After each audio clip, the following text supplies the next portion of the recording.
got a little story of invasion, of genocide, of misplaced people, all that sort of stuff. I'm descended of that, right? Now, I'm born in Australia of a Greek background.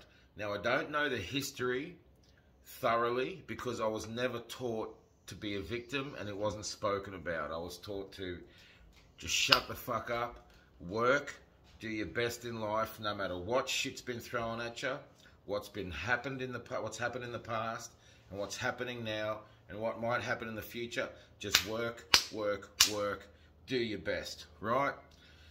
Sink or swim, basically. But I was never taught to be a victim. But I did hear through the generations, and through my own father and bloodline, stories of the Turkish, the Ottoman invasion of Greece. So my history might be wrong, but like I said, it's not accurate because, and I've never researched it because it kind of hurts too much. I think I'm at an age where I will start researching the specifics in detail.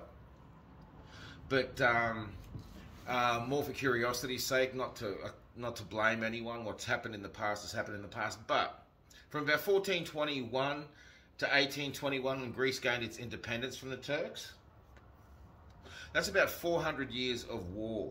We're talking a legitimate invasion where people just come in and say, we're going to fucking kill you, so you're left to fight or die en masse. Many Greeks, I remember going to a church which is still functioning now. I only found out on one of my recent trips to Greece. I said, why are the church doors so low? And they said, because during the Ottoman occupation, if you practiced Greek religion or whatever, you'd get in trouble. You'd get killed, decapitated. You couldn't walk around in more than groups of 3, stuff like that.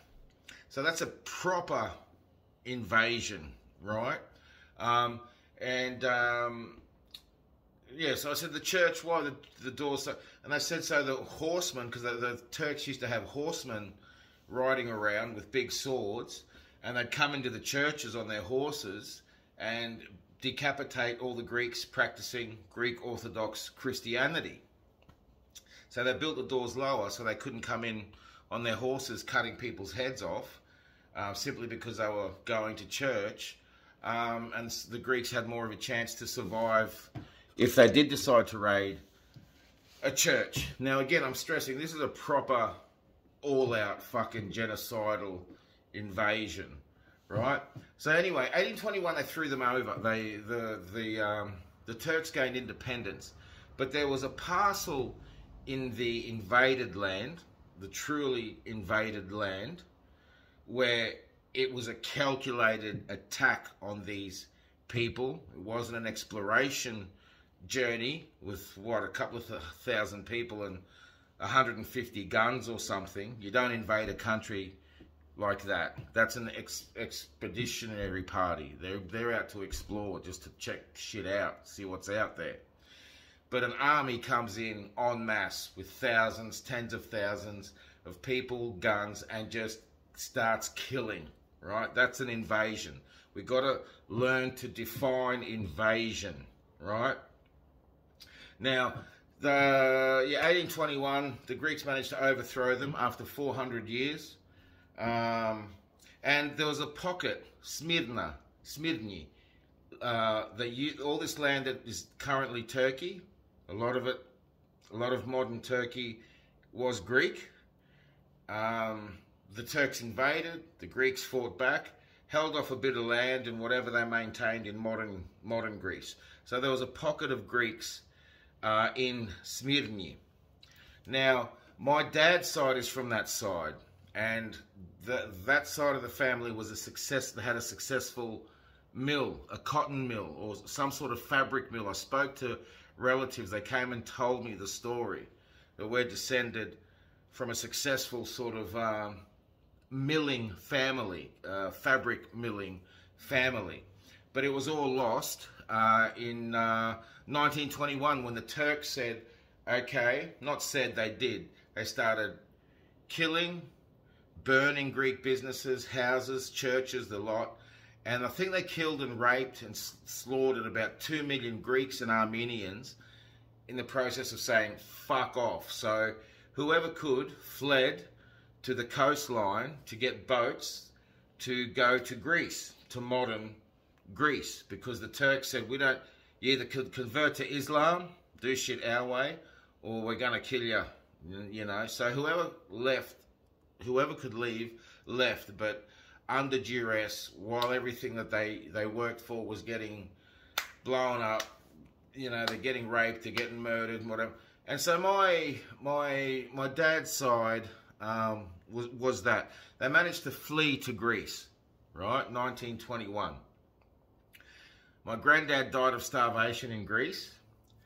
And by 1939, 40, again, they haven't told me specific dates. I just go off what they've told me, because they'd say things in passing, not out of aggression, not out of blaming people as to that's why we're fucked, or that's why we're poor, or that's why we're workers, or that's why we're shit kickers, or that's why they just say things matter-of-factly, and I'd pick up whatever I could. So about 39, 40, so they've fled this in 1921-ish. Forgive my history if it's not accurate. It's quite vague, but it's basically what happened. And so by 1939, 1940, the Nazis invade Greece, where they were there to kill, and they did kill. They shot people. My uncle got... I said to him, why'd they shoot you? He was a 9-year-old kid. He goes, oh, because I was a Greek boy walking around. They shot him in the fucking shin. They used to walk around in mud trenches so the Nazi bullets wouldn't get them. Anyway, Dad's father, so they fled this, and, you know, what's that, 18 years later, another invasion. Now, starvation, all the shit of war, I don't need to go into details, right? But what country took them in and gave them a chance at a better life? Australia. Now, Australia isn't perfect. No fucking country is. But it's damn near close. Because they took in Greeks, Italians, you name it. They took them in. And yeah, they might have called them wogs and whatever. I copped racism. But the thing is, the system allowed you, as a Greek, Italian, whatever, if you had the inclination to work fucking hard and make a good living for yourself, make a solid life. Now, these people came with no language, no education, no nothing. And they somehow forged a living thanks to this wonderful country. Now, how is it a person who's born in this country, right? So what I'm getting at is, my parents were native, indigenous to a land where my mother grew up, ancient Elida, Archea Elida.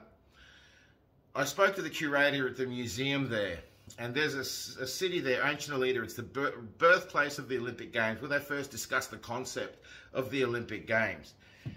And they haven't pinpointed it yet, but they're saying that the city itself is 4,000 to 10,000 years old. Now, my mother's bloodline is from there, from that area. And it's a possibility that there's been people there from up to possibly 100,000 years ago. So there's a chance my mother is native to that land from an ancestry that might well date back to 100,000 years. And even if it's not 100,000 years, it was fully civilized 4,000 to 10,000 years ago, with aqueducts, with this, with that. So we're talking tens of thousands of years of being indigenous, native to a land.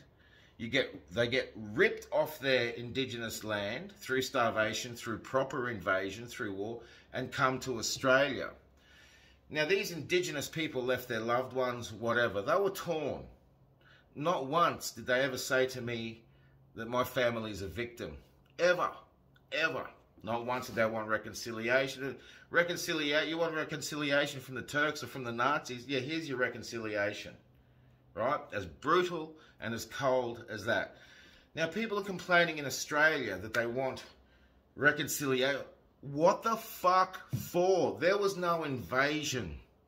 right? It was an expedition party. They didn't come with tens of thousands of soldiers, and it was an exploration. And shit might have went a bit sour, but it was not an invasion. Now, I feel it does an injustice to true invasion, people who have suffered true invasion, when others claim that they've experienced an invasion. I mean, Australia got discovered by Cook, the Australia we know. He didn't come over to start a fucking war, right? And maybe a lot of the shit that happened wasn't pretty, but it was far from a brutal fucking invasion, right?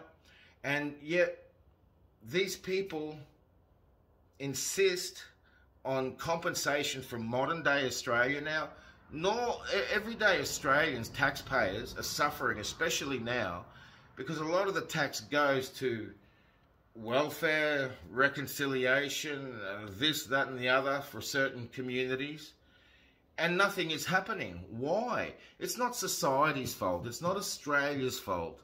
It's the community's fault. It's the individual's fault. You cannot blame anyone for what the fuck happened 300 years ago, 200 years ago, because the fact is, most modern people come from downtrodden races. Now, another thing too is, if Australia is so bad, Indigenous people to other countries came here. Why don't the Indigenous try and explore a better life elsewhere? Is that such a taboo subject? Did I just say something really bad? My parents did it. My mother's bloodline's nearly 100,000 years, possibly 100,000 years in a certain area. I don't know, but mate, you know what I mean? But she was Indigenous to an area that got invaded, and she came to Australia and was welcome. My problem is now, it seems like, I'm watching social media and stuff, and it seems like I'm almost not welcome by the Indigenous community here. Now, they get outraged at the drop of a hat over anything, and yet the vibe I'm getting off social media and whatever is, you owe us money, you owe us compensation merely for being here. I mean, that's worse than this alleged so-called white racism towards the Indigenous. The whites said, hey, you want to work, come to Australia, make a better life. The Indigenous now are making me relive a lot of the racism that I experienced as a young fella in the 70s and 80s that I thought we'd overcome. Now it's like, oh no, you bought a block of land, I want your grandson to pay rent to my fucking grandson. It's just, you get what I'm saying, I think.